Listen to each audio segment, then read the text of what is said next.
ஓஹோ காதல் என் கவியே, நீ என் அருகில் வந்தாலே உலகம் ஏன் இருளுது, பகலிரவாய் மாறுது.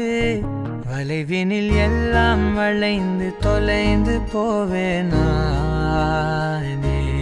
நீயே வெண்பனியே, தீயின் சுவையும் நீயே. உன்னில் மெது மெதுவாக பயணங்கள் போல தொடங்கிடவா. மனம் ஒரு கணம் கொதிகலனாக, தவறுகளின் இசதியன மாற, தொலைவுகளை தொலைப்போமோ